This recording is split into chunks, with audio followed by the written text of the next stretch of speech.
تالتة اعدادي عاملين ايه؟ يا رب تكونوا بخير. النهارده معانا الحصة رقم 2 وواجب الحصة التانية. خلاص يا ابطال، بدأنا نحل الواجبات، بدأنا نشتغل، خلاص بنستعد. عايزك تبقى مستعد لكل نقطة بنقولها، وزي ما احنا اتفقنا ان الكتاب بتاعنا شغال افكار مستر محمد بدر، والحمد لله افكارنا او طريقتنا مش موجودة مع اي حد تاني، لنا طريقة لوحدنا الحمد لله.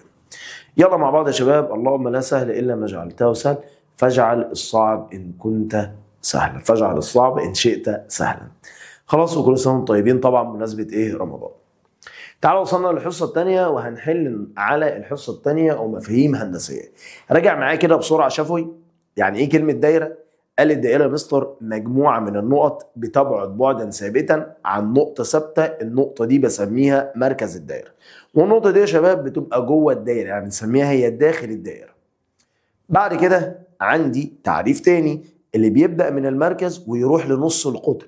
ايه اللي بيبدأ من المركز ويروح لنص القطر؟ قال لي اللي بيبدأ من المركز ويروح لنقطة على الدايرة بسميه نص القطر.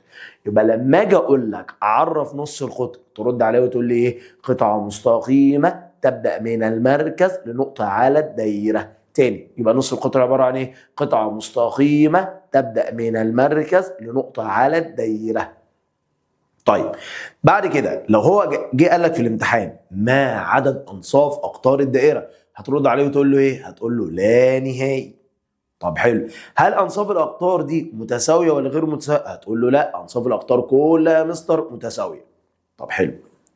التعريف اللي بعده، الوتر عباره عن ايه؟ قال لي قطعه مستقيمه هتوصل ما بين نقطتين على الدايره ولا تمر بالمركز. يبقى القطعه تاني، الوتر عباره عن ايه؟ قطعه مستقيمه هتوصلك ما بين كام نقطه؟ نقطتين. هتعدي على المركز ولا لا؟ مش هتعدي على المركز. طب قول لي كم عدد اوتار الدائره؟ هتقول لي عدد لا نهائي. متساويه ياض ولا غير متساويه؟ غير متساويه يا مستر، برافو عليك.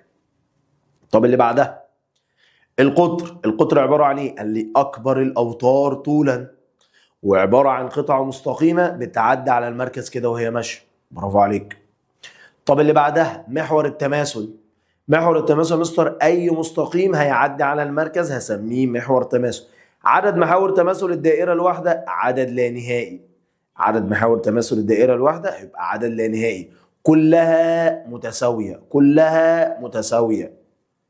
اللي انا قلته غلط ولا صح؟ لا يا مستر، المتساويين هي انصاف الاقطار بس، لكن الاوتار غير متساويه والمحاور برضو غير متساويه. لو قال لك بقى نص الدايره واحد، ربع الدايره واحد، خمس الدايره واحد، يبقى كده معانا 5 تعريفات مهمين. مره كمان معلش، الدايره عباره عن ايه؟ مجموعه من النقط بتبعد بعدا ثابتا عن نقطه ثابته تسمى مركز الدائره. طب نص القطر عباره عن ايه؟ قال لي قطعه مستقيمه تبدا من المركز لنقطه على الدايره. طب الوتر عباره عن ايه؟ قال لي الوتر عباره قطعه مستقيمه هتوصل ما بين نقطتين على الدائره. طيب بعد كده القطر عباره عن ايه؟ اكبر الاوتار طولا. طب بعد القطر عندك محور التماثل عباره عن ايه؟ قال لي اي مستقيم يمر بالمركز بسميه محور تماثل. طب عدد انصاف اقطار الدائره لا نهائي. طب عدد اوتار الدائره لا نهائي. طب عدد اقطار الدائره لا نهائي. طب عدد محاور الدائره، محاور تماثل الدائره لا نهائي. نص دايره واحد، ربع دايره واحد، اي جزء من الدايره واحد. برافو عليك. تعال نشوف الاسئله مع بعض. مركز الدايره بينتمي لايه؟ قال لي مركز الدايره مستر هينتمي هو هيكون داخل الدايره. خلاص احنا هنبقى عارفين ان مركز الدايره هنا هينتمي لداخل الدايره. طيب عدد محاور تماثل ربع الدايره، ربع الدايره هيبقى عدد المحاور كام؟ قال لي عدد المحاور واحد. احنا اتفقنا ان لو الدائره كلها هيبقى لا نهائي، لكن لو بسأل على اي جزء من الدائره هيبقى واحد. طب عدد محاور تماثل الدائره كلها قال لي هيبقى عدد لا نهائي. يبقى عدد محاور تماثل الدائره كلها هيكون عدد لا نهائي. طب عدد محاور نصف الدائره قال لي واحد، اي جزء من الدائره.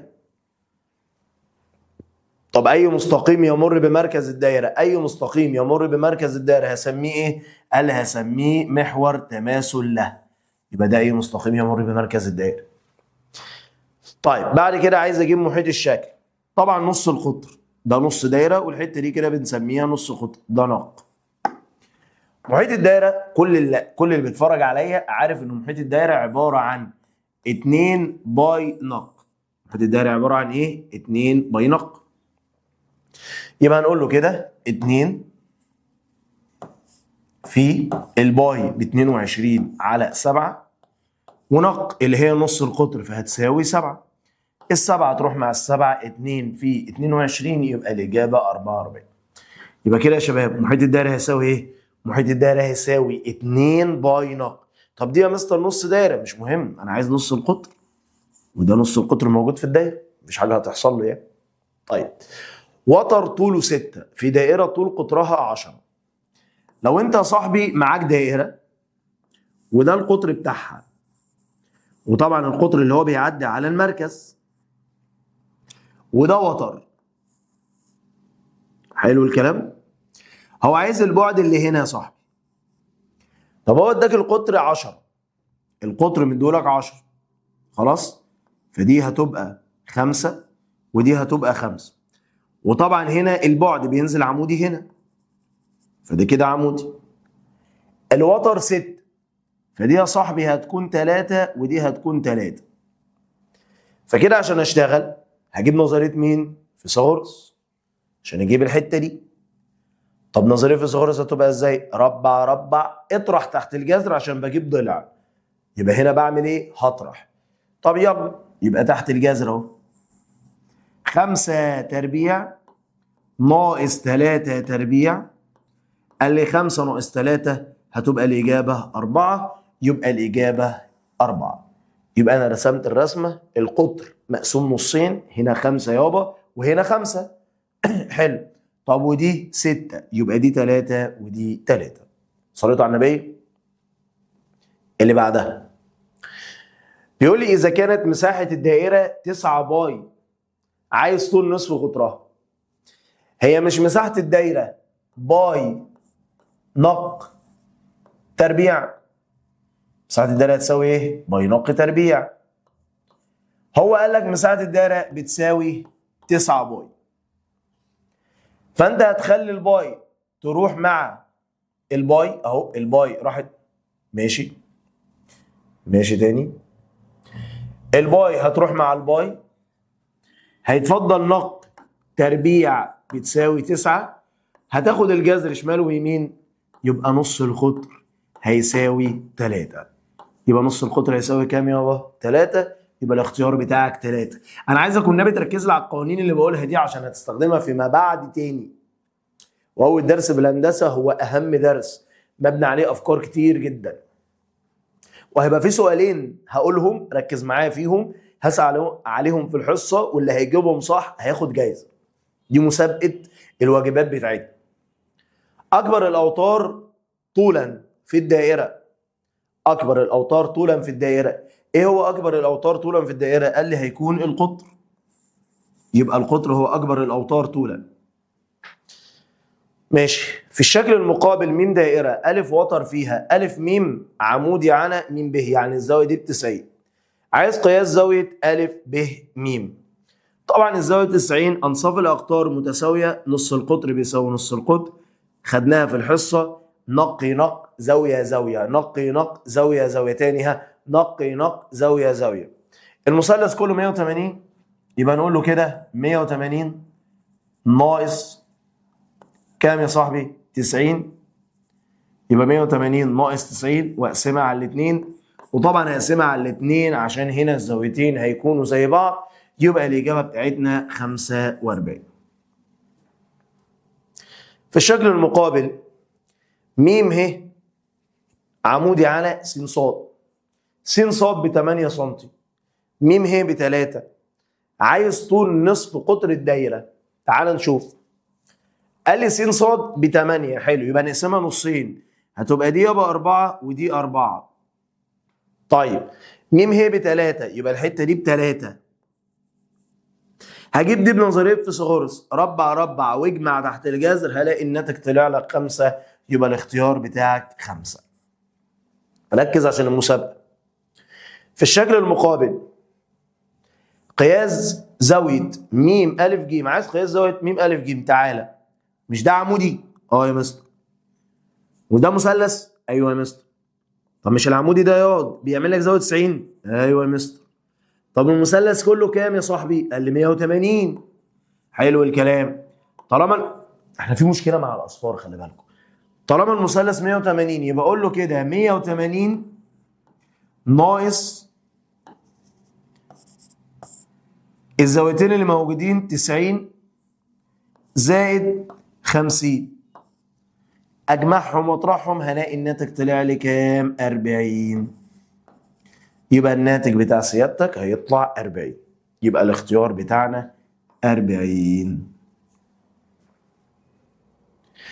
الدائرة التي محيطها 20 باي تكون مساحتها قد ايه؟ دايرة محيطها 20 باي يبقى المساحة بتاعتها قد ايه؟ طبعا محيط الدايرة هيكون 2 باي نق. قال كل ده بيساوي 20 باي. هستنى من سيادتك الإجابة في الحصة. في الشكل المقابل أ ج بتساوي أ م بتساوي م ب. التلاتة دول متساويين.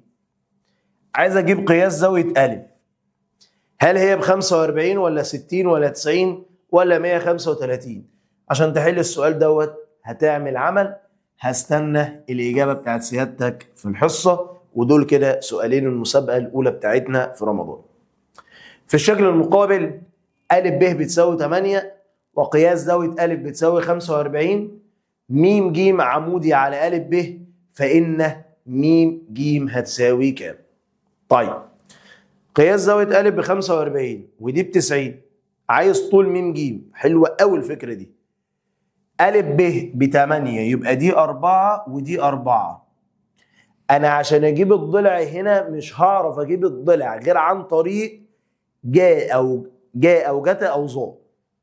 طب أنا معايا زاوية وعايز الضلع اللي قدامها ومعايا اللي جنبها. اللي قدامها أنا بسميه مقابل واللي جنبها بسميه مجاور. يبقى كده يا صاحبي أنا ما عنديش غير ظاهر. يبقى الظاهر بتساوي المقابل اللي هو م ج على المجاور اللي هو أ ج. يبقى كده يا معلم ظا ه الهي بكام؟ قال لي ليه ب 45 يبقى ظا ه ب 45 بتساوي م ج اللي انا عايزها. أ ج بكام؟ قال لي أ ج ب4. هعمل عملية مقص. يبقى م ج هتساوي 4 في ظا 45. يعني 4 الظا 45 بواحد، يعني 4 في 1 ب4.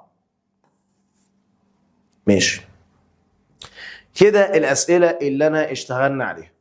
يلا نتدرب برهان بسيط قوي عشان الموضوع يفرق معانا ويبقى الموضوع كويس معاك جدا.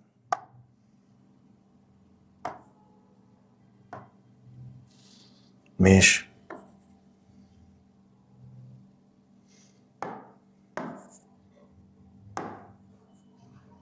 ماشي. خلينا في الأحمر.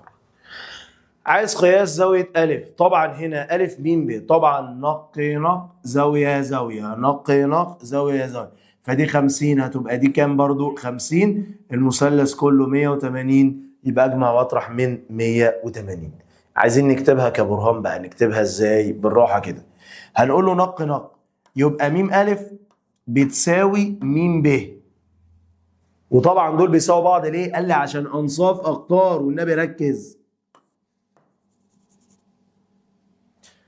طالما نص القطر بيساوي نص القطر يبقى قياس زاوية الألف هتساوي قياس زاوية الب هتساوي 50. عايز أجيب قياس زاوية م اللي فوق. يبقى كده قياس زاوية م هتساوي 180 ناقص كام يا صاحبي؟ قال لي 50 زائد 50. فالإجابة من غير ما أفكر هطرح دول من بعض يبقى الإجابة على طول هتكون 8. يبقى أنا كده برهان حلو قوي سهل ما فيهوش أي حاجة. قلت له نص القطر بيساوي نص القطر وعرفته ان دي انصاف اقطار، يبقى قياس زاويه الالف هي قياس زاويه الب بتساوي 50. اذا يبقى قياس زاويه الميم هتساوي 180 ناقص 50 زائد 50. الاجابه على طول كام؟ 80. طب يلا، عايز قياس زاويه ميم الف ب. طبعا زاويه الميم لما يرسم لك رسمه كده اعرف ان الراجل هنا بيسأل على زاويه منعكسه. الزاويه المنعكسه يا ابني انت خدتها وانت في اولى اعدادي، لما بتجيب الزاويه المنعكسه اي رقم بتطرحه من 360، يعني دي منعكسه لدي، فانا عايز اجيب دي عشان اعرف اجيب دول، يبقى نقول له 360 ناقص. يبقى كده هنقول له قياس زاويه الف ميم ب المنعكسه. قياس زاويه الف ميم ب المنعكسه، خلاص مش هكتب نقط، بتساوي 360.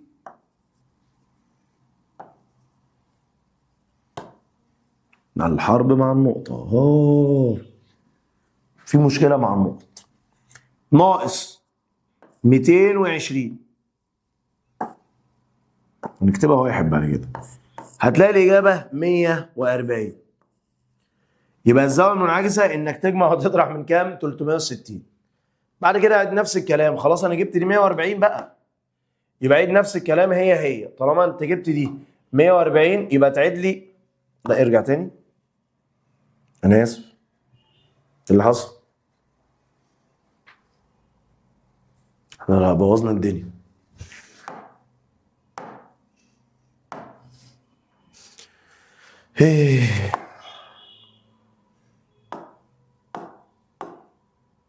الحمد لله، محدش يقول لحد بقى. يلا يبقى نقول له نفس الكلام، ميم الف هتساوي ميم ب عشان دول انصاف اقطار، يبقى كده قياس زاوية الف هتساوي قياس زاوية الب هتساوي 180 ناقص كام؟ 140 على الاتنين، هتبقى كل زاوية فيهم بتساوي 20. يبقى الفكرة هنا ان هو خلاك تجيب الاول زاوية منعكسة. طيب خش على اللي بعدها، والله افكار انا حاططها لك والله هتريحك، والموضوع هيبقى يعني احنا مش كتر اسئلة ولا اللي احنا بنحل كام سؤال وخلاص، احنا بنحل المضمون منه عشان الخطة اللي احنا عاملينها توصل بسلام ان شاء الله. اوجد طول الف ب. عايز ميم الف، عايز اجيب ميم الف. حلو، العمود يا شباب بيقسم دي نصين، فطالما دي 8 يبقى دي برضه هتساوي 8، يبقى انا عرفت ان دي بتساوي 8. فاكر لما قلت لك في الحصه عمودي زاويه قايمه تساوي؟ هو بالظبط كده، الراجل بادئ بعمودي، يبقى بنقول له كده ان م س عمودي على الف ب.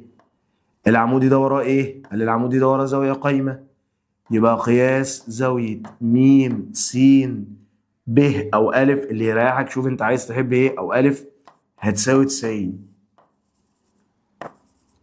يبقى كده الف س بتساوي س ب بتساوي 8. حلو ده. وانا معايا ان م س، لازم تعرفوا انت معاك ايه، معايا ان م س بتساوي 6. عايز م الف، يبقى م الف اجيبها بنظريه مين؟ فيثاغورس. يبقى م الف هتساوي جذر 8 تربيع زائد 6 تربيع، الإجابة من غير ما أفكر 10. يبقى كده أنا كتبت له البرهان وآخد عليه درجة كاملة. بلاش شغل قبل كوثر انقل المعطيات وحل، بلاش بالله عليكم اسلكوا لله، احنا في رمضان. عايز طول أ ب يا صاحبي، نفس القصة، الراجل بادئ بإيه؟ عمودي زاوية قايمة تساوي، يبقى الراجل بادئ بإيه؟ عمودي زاوية قايمة تساوي، الراجل بادئ بإيه؟ عمودي زاوية قايمة تساوي. لازم نحفظ كده. يبقى نقوله نفس الكلام، م د عمودي على أ ب، يبقى قياس زاوية م د أ بتساوي 90. حلو. يبقى على طول هجيب الضلع ده بنظرية فيثاغورس. هو عايز طول أ ب، بس المهم ان انا هقول له الاول ان أ د هي د ب. نجيب بقى أ د بنظرية فيثاغورس، هيبقى 5 تربيع ناقص 3 تربيع، الإجابة 4، فدي 4 ودي 4. عايز طول أ ب كلها، يبقى أ ب هتساوي 2 في 4 ب8. يبقى أ ب كلها هتساوي كام؟ 8. يبقى كده احنا حلينا السؤال. شوية برهان حلو قوي. نكبر بقى شوية ونعمل برهان كبير شوية. يلا يا عم، عايزين نحل السؤال ده. تمام. مش عارف، انا عايز اجرب حاجة. ماشي، تجاهل. مؤاخذة يا شباب، نرجع تاني. بنجدد، احنا انا وانتوا هنلعب بالشاشة. انا كده بوظت الدنيا.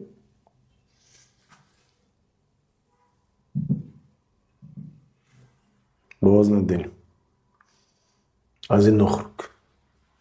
بوظنا الدنيا انا وانتوا خلاص. مش موافق. يلا الحمد لله. باركولي، اكبري بقى.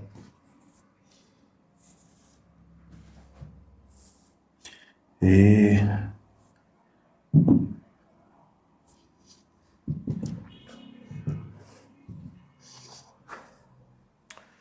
ثواني وارجع لكم بقى. بقول لك ايه،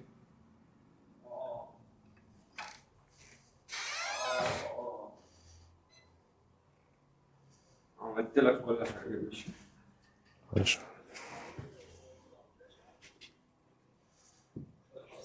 بس كده؟ لا خلصتها برضه كمان. والله. نروح بقى للسؤال دوت. اوجد بالبرهان، اوجد بالبرهان كلام مما ياتي. كل مما ياتي عدوه. عايز اجيب قياس زاويه أ. اول حاجه انت تبص على السؤال وتشوف هو بادئ ايه. بادئ شرط يبقى تساوي، بادئ المكعب يبقى عمودي. الراجل بادئ شرط يبقى هنا تساوي. هنحفظ واحفظنا. تساوي عمودي زاويه قايمه، تساوي عمودي زاويه قايمه. يبقى البدايه بتاعتها هتبقى هنا. يبقى نقول له كده أ د. خلاص اهو. ماشي، نحل السؤال.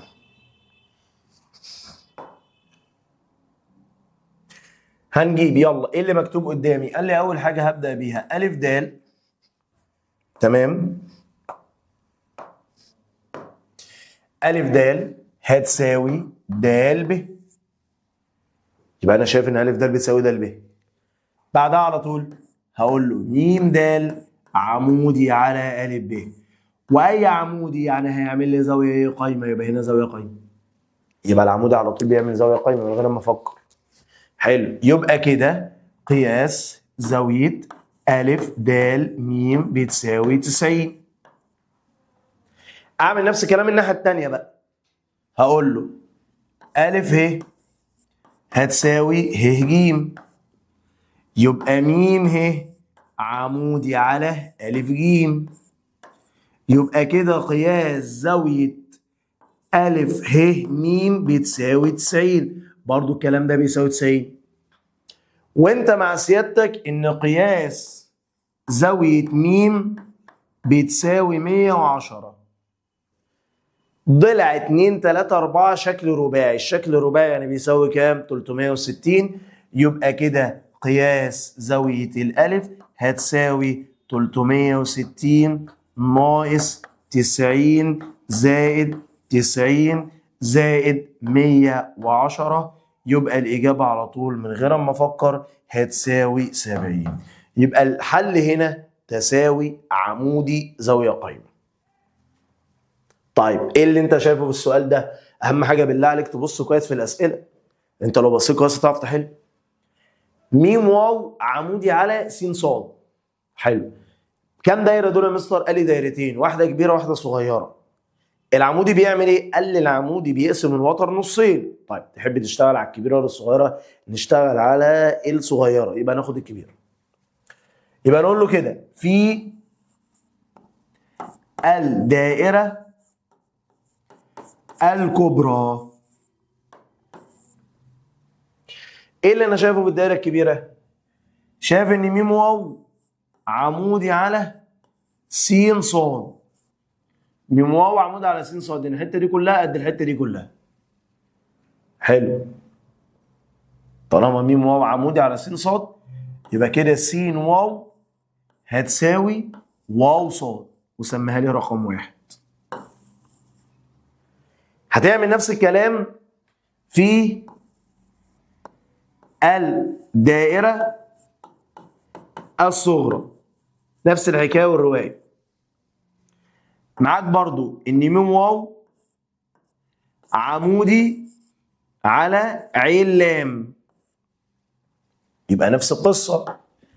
هتبقى عين واو بتساوي واو لام، يبقى كده عين واو هتساوي واو لام، وسميها لي رقم 2. يبقى من 1 و2. من 1 و2 انت طبعا عايز الجزء اللي بالاسود ده، يبقى انت مش عايز الاحمر، وعايز الجزء اللي بالاسود يبقى مش عايز الاحمر. يبقى انا هطرح الصغير من الكبير عشان اطلع الجزء اللي انا عايزه. هطرح الصغير من الكبير عشان اطلع الجزء اللي انا عايزه. يبقى احنا كده بنقول له بطرح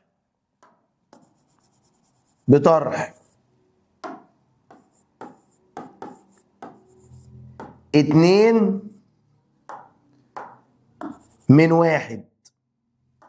هطرح 2 من 1 هيديني الجزء اللي انا عايزه، اللي هو س ع بتساوي لام ص. وطبعا حليناها في الحصه معاك، بس الارقام كانت ايه؟ الرموز كانت مختلفه. وخلي بالك السؤال ده هيتكرر فكرته مره واثنين وثلاثه بس بشكل مختلف، ودي اللي ان شاء الله في المراجعه من حلويات المراجعات اللي انا بحطها لك. كده في اي مشكله مع سيادتك؟ قال لي مفيش اي مشكله يا مستر، انا كده تمام التمام وفل الفل. اتدربت على الفكره دي واتدربت على الفكره دي، يلا نروح لفكره ثانيه. عشان احنا غيرنا القلم فالبتاعه هتمسح. نروح لسؤالين تانيين وفكرتين تانيين. صليتوا على النبي. عايز قياس زاويه م ا ج، لسه حليناها من شويه انا وانت. هنحل نفس الفكره. ايه اللي انا شايفه؟ تساوي. يبقى على طول التساوي وراه ايه؟ عمودي. العمودي وراه زاويه ايه؟ قايمه. يبقى نحفظ كده تساوي عمودي زاويه قايمه، تساوي عمودي زاويه قايمه. يلا يا وحش. يبقى نقول له كده ان ا ج بتساوي ج ب. ده التساوي. التساوي عمودي، يبقى م ج عمودي على ا ب كلها، يبقى الزاويه دي ب90. يبقى كده قياس زاويه م ج ا بتساوي 90. وانا معايا ان قياس زاويه ا م ج بتساوي 50. انا عايز اجيب زاويه ا، المثلث كله 180 يا مستر، يبقى قياس زاويه الالف هتساوي 180 ناقص 50 زائد 90. الاجابه 40. احنا لسه حليناها من شويه، وهو المطلوب اثباته. الحوار سهل قوي، حتى لو بتتفرج عليا وانت ما كنتش عامل الواجب وبتنقله عشان نعلمه، انا عايزك تذاكر. مفيش مشكله، ما عنديش اي مشكله، بس المهم تبقى فاهم انت بتعمل ايه. هنا يا مستر عايزين نثبت ان المثلث اللي فوق ده س ص م متساوي الاضلاع او متساوي الساقين، الاثنين واحد. هتشتغل على ايه؟ اشتغل على اللي موجود. تساوي عمودي زاويه قايمه، يبقى ده اللي هشتغل عليه. يبقى ا د بتساوي د ب. في عمود اهو، البعد هو اللي عمودي، يبقى م د عمودي على ا ب. العمودي وراه زاويه قايمه، يبقى م د ا بتساوي 90 زاويه. حط لها بس حرف القاف، ولا انتوا فاهمين انا عامل ايه؟ الناحية التانية ألف ه بتساوي ه ج، ميم ه عمودي على ألف ج، يبقى قياس زاوية ميم ه ألف بتساوي 90. يا مستر أنا معايا إن زاوية ألف بكام؟ قال لي ب 120. طب ده شكل إيه؟ رباعي، يعني هيساوي 300 وإيه 60. يبقى قياس زاوية د م ه هتساوي 360 ناقص 90 زائد 90 زائد 120، يبقى الإجابة 60. مجرد ما هكتب إن دي 60 هيبقى اللي قصادها الناحية التانية 60 عشان بتقابل بالإيه؟ بالرأس. يبقى كده يا صاحبي إن قياس زاوية د م ه هتساوي قياس زاوية ص م س هتساوي 60. طب ليه؟ قال لي بالتقابل بالرأس، يبقى أنا هشتغل على دول بالتقابل بالرأس. وارجع تاني نقي زاوية زاوية، المثلث كله 180 يبقى ناقص اللي موجودة واقسمها على الاتنين 60 60. يبقى بقول له إن م ص هي م س عشان أنصاف أخطار، يبقى قياس زاوية الصاد بتساوي قياس زاوية السين بتساوي 180 ناقص 60 على الاتنين 60. طالما بقى كل زاوية طلعت ب60 يبقى إذا المثلث م ص س هيكون متساوي الأضلاع، لأن كل زاوية فيه طلعت ب60 يبقى المثلث متساوي الأضلاع. تمام؟ تمام. يبقى احنا جبنا تساوي عمودي زاوية قايمة، وبعد كده تساوي عمودي زاوية قايمة، وبعد كده جبنا الزاوية ب 120، يبقى قياس الزاوية دي 360 ناقص الأرقام اللي موجودة. عرفنا إن الزاوية دي بتساوي الزاوية دي عشان دول يا صاحبي بالتقابل بالرأس. ونقي اوعى تتخض لما السؤال يكبر منك، لا عادي، ده هو يعتبر كذا سؤال متقطع في بعض، فالموضوع سهل والبرهان بيتحل بمجرد النظر وليس العقل فقط. انت بتحفظ الاساسيات، عشان كده بنقوله برهان اسهل حاجه في الرياضه. ايوه انا عارف انت بتقول ايه، سامعك، مش مهم، بس تصدق ان هو اسهل حاجه في الرياضه. خش يا وحش على السؤال اللي بعده. بيقول لي يا مستر قياس زاويه الب ب 56 وج س بتساوي س ب. عايز الزاويه دي ماشي، شكل رباعي اهو، وعايز طول ده ليه. هنعمل ايه؟ نشتغل انا وانت على الشكل الرباعي الاول. في تساوي اهو، يبقى عمودي في زاويه قايمه، وفي عمودي هنا زاويه قايمه على طول. يبقى بنبدا كده نسمي الله ونبدا بنفس الطريقه هي. يبقى بنقول له ان ج س بتساوي س ب، يبقى م س عمودي على ج ب، يبقى قياس زاويه م س ب بتساوي 90. ومعايا ان م د عمودي على ج ب، يبقى قياس زاويه م ج ب بتساوي 90. اجيب زاويه، ومعايا انا كمان ان زاويه الب بكتب كل اللي معايا 56. اجيب الزاويه اللي هو عايزها بقى بالشكل الرباعي، يبقى قياس زاويه د م س هتساوي 360 ناقص كام؟ 90 زائد 90 زائد 56، الإجابة 124. دي الإجابة كام؟ ده المطلوب الأول، خلاص خلصنا منه. المطلوب الثاني اللي فيه فكرة، عايز طول دي. أنت هتوصل م أ، ده نص قطر وده برضه نص قطر زيه. ماشي. في أي معطى هو مديهولك يخلينا نحل بيه؟ في معطى بس ما كانش هو مش مكتوب هنا، هزودهولك هنا عشان تعرف تجيب طول الدال ج. زود كده معايا وانت بتذاكر، اللي نص القطر بيساوي 10، يعني دي 10، وان الالف ب كلها هتساوي 8 عشان دي ما كانتش موجوده. تمام. نص القطر ب10 والالف ب كلها ب8، يبقى دي كام؟ هتبقى دي او نص القطر ب10 والالف ب كلها ب 16. تركزوا والنبي عشان نصلح السؤال. ب 16 ألف ب 16 تبقى دي 8 ودي 8. خلاص دي 10 و8 هتبقى دي بنظرية فيثاغورس 6. كل دي نص قطر ب 10، يبقى اقول له كده 10 ناقص 6 يبقى الحتة دي بكام؟ ب4. يبقى انت صلح لي السؤال عشان يتحل معاك. يبقى احنا بنقول له كده خلاص احنا عملنا العمل ووصلنا م أ، يبقى بنقول له ان م أ هتساوي م ه هتساوي 10 عشان دول انصاف اقطار. وانت مع سيادتك ان أ ب كلها ب 16، يبقى الألف د بتساوي الدال ب 16 على الاتنين، كل واحدة فيهم هتساوي 8. أجيب من د بنظرية فيثاغورس يبقى جذر 10 تربيع ناقص 8 تربيع، الإجابة 6. يبقى آخر كده جزئية إن اله د هتساوي 10 ناقص 6 هتساوي 4. طبعا ليه؟ لأن نص القطر ب10، فطالما دي ب10 هتبقى دي كلها ب10، معايا منها 6 يبقى فاضل لي 4. يبقى أنت يا شباب وأنت بتذاكر زود لي المعلومتين دول عشان السؤال يتحل معاك. الفكرة اللي بعدها فكرة حلوة جدا، عايز اثبت ان المثلث الصغير دوت هو مثلث متساوي الساقين. دايما في اي سؤال برهان حاول تشتغل على اللي موجود عندك، ما تفكرش، اشتغل على اللي موجود عندك بس. طب ايه اللي موجود عندي؟ قال لي اللي موجود عندي تساوي، يبقى هنا في عمودي هنا في زاوية قايمة. ماشي خلاص، اشتغل على دي بس، تشتغليش على حاجة تاني.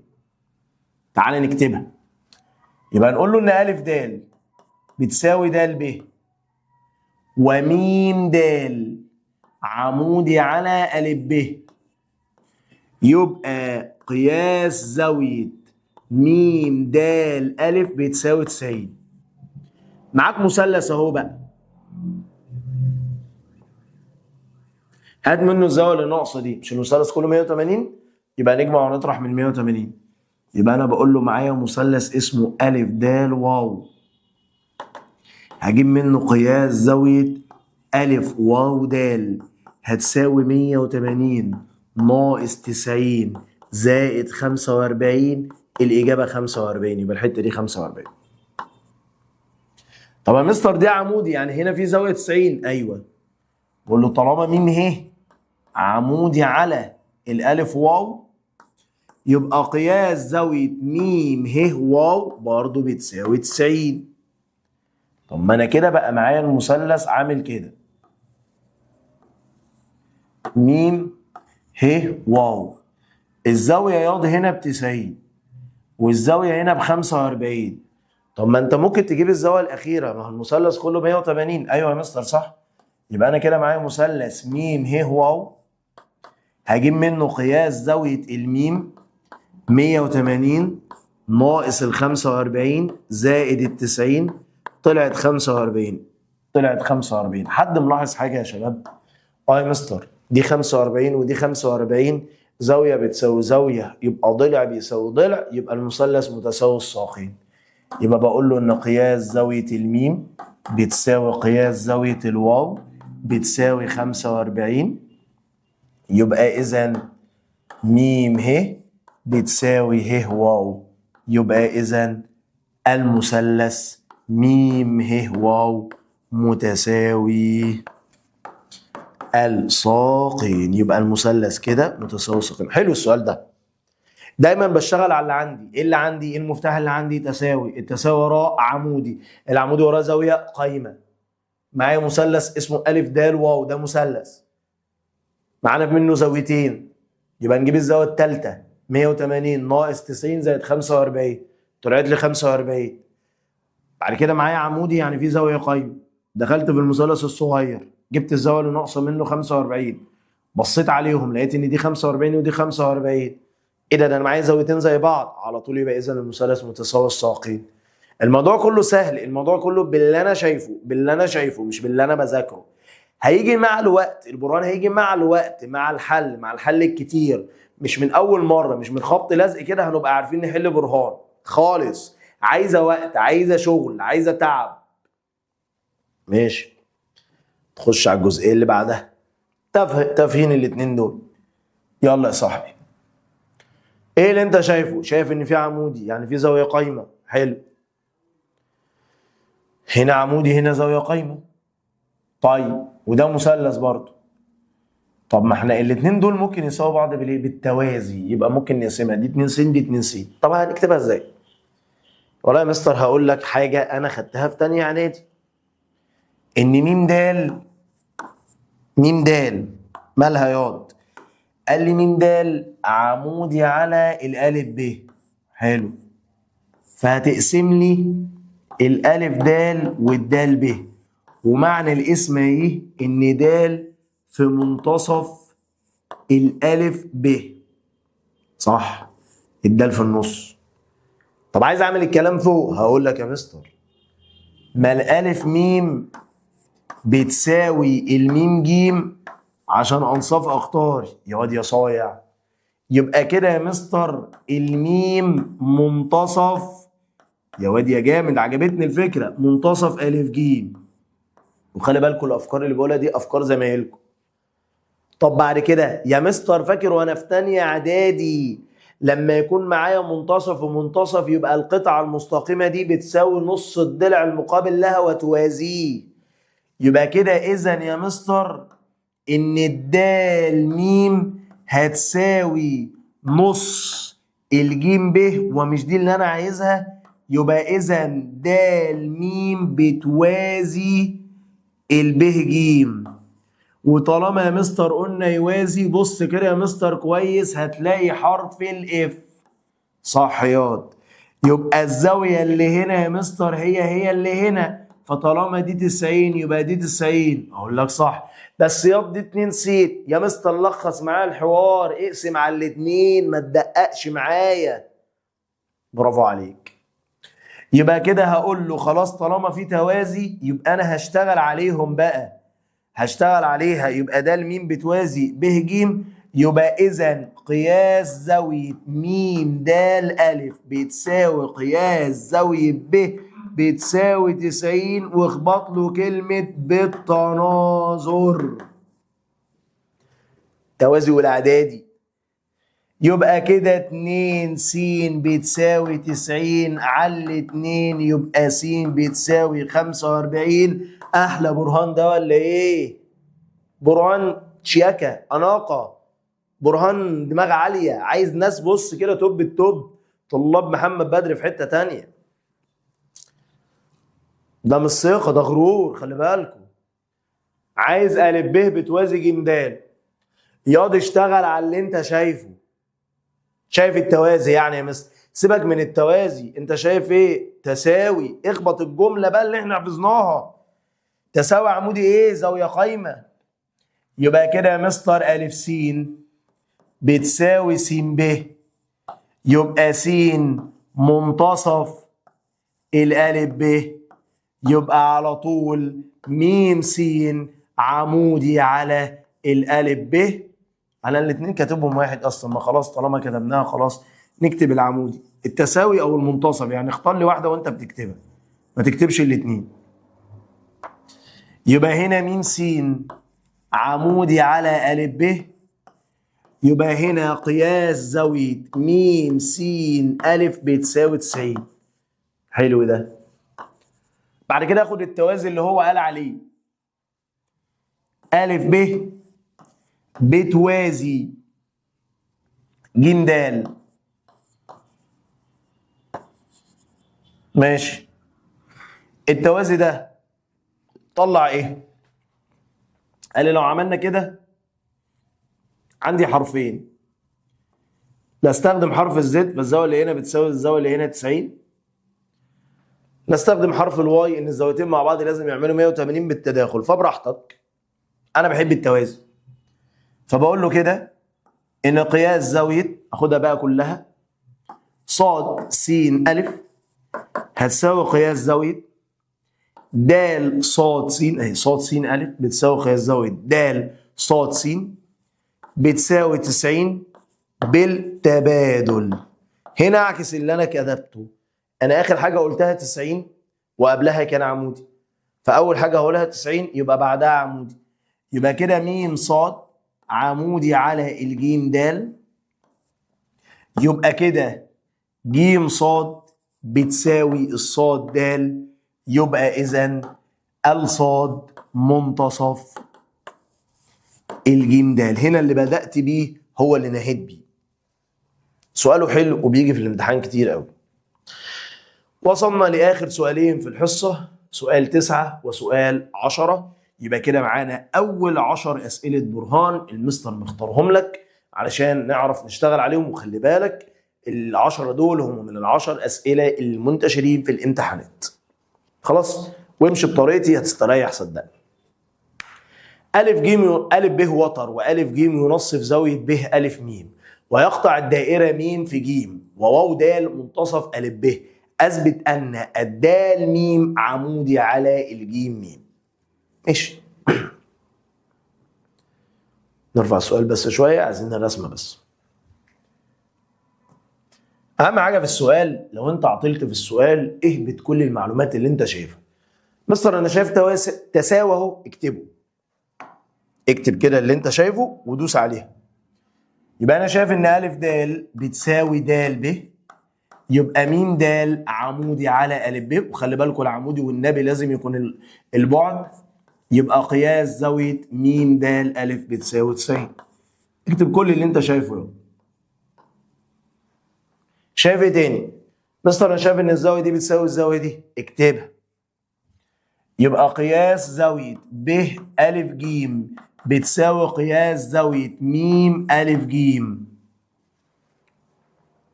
في حاجة تانية أنت شايفها؟ يا مستر. في م ألف م ج أنصاف أقطار. م ألف بتساوي م ج عشان أنصاف أقطار. طب دي تستفاد منها إيه؟ هستفاد إن الزاوية دي بتساوي الزاوية دي. دي بتساوي اللي فوق. يبقى كده قياس زاوية م ألف ج بتساوي قياس زاوية م ج ألف بتساوي 90. يبقى كده هسمي اللي قبلها 1 وهسمي اللي بعدها 2 عشان في حاجة اتكررت. شيل المتكرر. فين المتكرر؟ ركز كده هتلاقي في زاوية متكررة. م ألف ج هي م ألف ج، شيلها. يبقى من 1 و2. شيل المتكررة، هيديني الزاوية دي بتساوي الزاوية دي بعد ما اشيل المتكررة. يبقى كده إذا قياس زاوية ب ألف ج هتساوي قياس زاوية م ج ألف. سيبك من 90 دي عشان غلط، هي مش 90.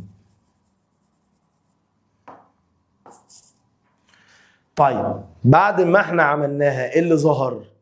لو انت ركزت معايا يا صاحبي، انت لو وصلت الضلع ده اللي عليهم الزاوية، رحت جايب الضلع المشترك اللي ما بينهم. ايه ده بقى؟ قال لي ده حرف الزد، يعني الزاوية اللي هنا هي الزاوية اللي هنا. يبقى كده الضلع ده بيوازي الضلع ده. صح، طالما الزاوية بتساوي الزاوية يبقى الضلع بيوازي الضلع. يبقى كده يا مستر الضلع ألف ب بيوازي الضلع م ج. وارجع تاني للقاعدة اللي انت اشتغلت عليها فوق. ايه هي؟ احنا قلنا م د عمودي على ألف ب، والتوازي ده يعني التوأم.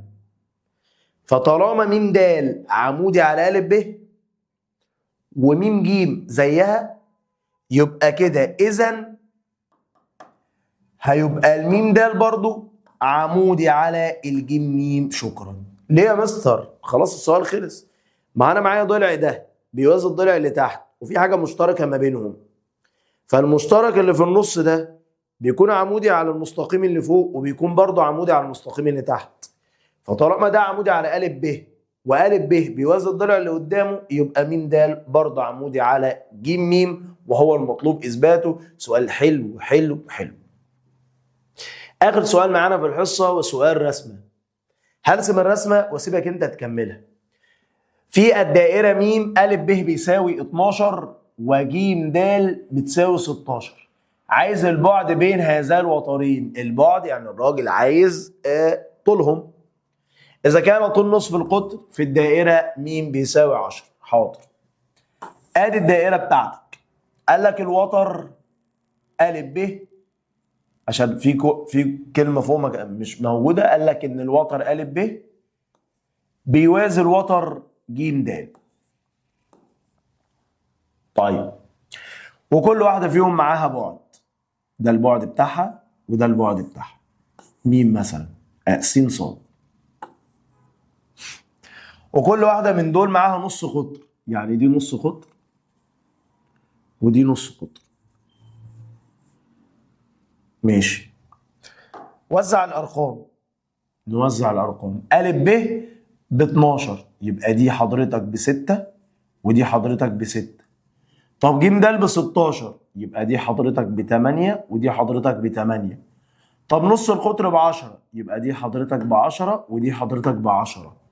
كم مثلث قدامك؟ 2 قوائم. يبقى هجيب دي بنظريه فيثاغورس عشان معايا عمودي، وهجيب دي بنظريه فيثاغورس. دي لما اجيبها فيثاغورس 8 ودي لما اجيبها فيثاغورس 6. اجمع بقى كل ده 8 و6 عشان هو عايز الضلع ده كده مع بعض هيساوي كام؟ يبقى هنجيبها بنفس الطريقه. طيب تاني يا مستر، تاني حته الرسمه دي تاني عشان اشوف اترسمت ازاي، والحل كده كده بيبقى سهل. هو قال لك ا ب وتر في الدائره. ماشي. المسح، هو قال لك ان ا ب وتر في الدائره، ا ب بيوازي ج د، دول وترين بيوازوا بعض، فاحنا عايزين نرسم اهو. ادي الرسمه مره كمان، ادي الدائره بتاعتنا. ماشي يا عم، اللي انت شايفه صح. وسعت سواء، اوعى هرسمها لك وانت تكتبها، هرسمها لك بشكل كبير اهو تاني. يلا ركز اهو. ادي الدائره بتاعتنا اللي هو عايزها. قال لك الوتر ا ب بيوازي الوتر ج د، وفي بعد ما بينهم اهو.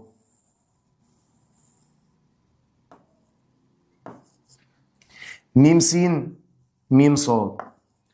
هو عايز طول البعد ده كله. قال لك ا ب كلها ب 12، يبقى الحته دي ب 6 والحته دي ب 6. والجيم د كلها ب 16، يبقى الحته دي 8 والحته دي ب 8. ونص القطر ب 10، يبقى دي يا شباب نص القطر ب 10. وبرضه هنا نص القطر ب 10. عندك مثلثين قوائم اهو. اجيب دي بنظريه فيثاغورس يبقى هتطلع 8، اجيب دي بنظريه فيثاغورس يبقى هتطلع 6. واشوف هجمع بقى ال 8 وال 6 14، يبقى السؤال خلص. شوف انت بقى هتكتبها ازاي، وعايز اشوف سيادتك مع الكتابه. وعادي لو تكتبها غلط انا موافق، بس عايزين نجرب. انا رسمت لك الرسمه وعايز اشوف انت هتعمل ايه، وبرضه في الحصه الجايه هوريها لك. وكده يا شباب خلصنا الحصه، واشوفكم على الحصه جديده، والسلام عليكم.